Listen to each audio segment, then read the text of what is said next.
Things simultaneously are themselves, not themselves, other than themselves, opposite of themselves, yet at the very same time the very essence of themselves, all at the same time. Now, this is quite paradoxical to say, but what can be inferred or what can really be meant by this statement is that depending on one's perspective or on how one approaches a certain issue, he can view a thing oppositely to how another person views it. He can view it in contradiction to how another person views it. Or he can view it as the very same thing that another person views it. Viewing and understanding certain things becomes a matter of perspective. Reality tends to be very nuanced, and you can approach things from different angles and different aspects, and you can arrive to an entirely different conclusion. And insofar as we can approach things from different angles and different perspectives, in reality they are just glimpses of the truth. And so, one person can approach something from a certain aspect, another from another aspect, another from another aspect, and arrive to entirely different conclusions, yet none of their viewpoints in reality contradict one another.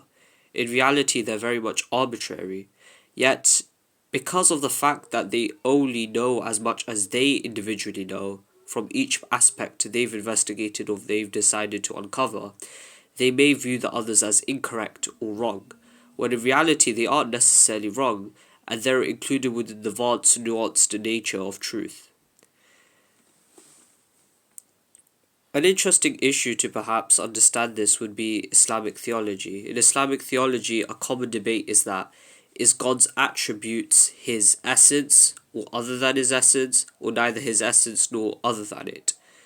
Much of it comes down to semantics and differences in wording. However, these differences still are fundamentally important, even though if they do become semantical and arbitrary beyond a certain point, as they can entirely alter one's worldview.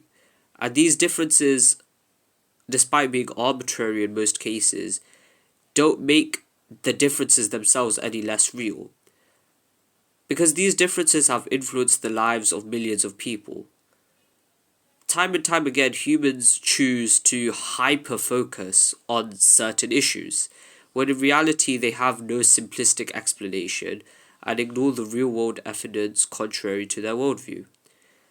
Like I mentioned, even if people can approach things from different perspectives and arrive to entirely different conclusions, they can still be included within the vast array of the nuanced nature of truth. For example, in modern society, some may view society as a constantly developing or a constantly progressing institution. Others may view it as based on class inequality. Others may view it as based on gender inequality. Others may view it as a functional unit that benefits its members and carries out certain functions for the individual.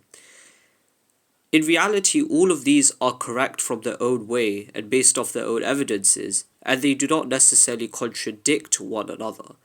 Reality is very complicated, and oftentimes we find that multiple facts and multiple truths exist simultaneously, yet people tend to hyper focus on certain realities or certain truths, and they may ignore other realities and other truths.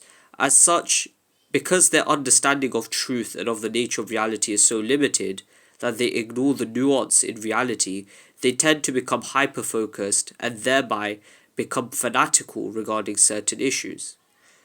As an example, in medieval societies, they tended to hyper focus, particularly if we're talking about the Islamic worlds and Christendom, medieval Christendom, they tended to hyper focus on theological minutiae, which really bore no importance neither in terms of faith, nor in terms of rational investigation, nor in terms of their real world consequences, whilst ignoring real world evidence that pointed to the irrationality of their obsession.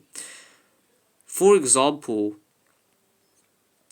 the absolutely ridiculous theological debates that sometimes used to occur on secondary or tertiary issues of theology, which really did not have any bearing on the faith of an individual. If someone held a different view in those matters, that wouldn't even necessitate that they would become disbelievers according to the faith itself. Yet, for some reason, it became such a central aspect of study during that time, despite the fact that it had no bearing on reality. From a more general perspective, the whole medieval Aristotelian worldview fell apart once people realized that there was simply too much the ancients, the great ancient philosophers and thinkers of humanity, simply didn't know about. Furthermore, if we were to take a view of the axial age, despite its good focus on higher principles to guide humanity, it inevitably ended up considering any possible principle, even non fundamental, as important for man's salvation. This led to them getting stuck in pointless theoretical discussions about minor issues whilst neglecting much of the outside world. This was a reaction to the pre-axial age, where the dominant warrior culture and the kill or be killed attitude of this age was incredibly cruel, ignoring the suffering and needs of the common people. As an example of this, estimates suggest that one third of the Roman Empire during that time period were slaves, and serfdom and slavery were highly practiced within the Roman Empire. However, Christ came along and said that it didn't have to be that way, and that if we just loved one another and tried to be pious and God-fearing, we could bring about God's kingdom on earth. This brings up a very important point.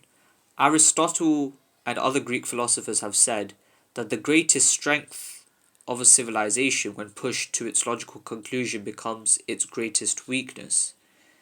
As such, if we understand the strengths of these civilizations and the principles upon which they're founded on, we inevitably also understand the weaknesses due to which they collapse, as the very principles which founded that civilization are pushed to the very extreme by fanatics, and that inevitably leads to the collapse of the civilization, since it ignores other principles or other factors that should have been taken into account in the first place.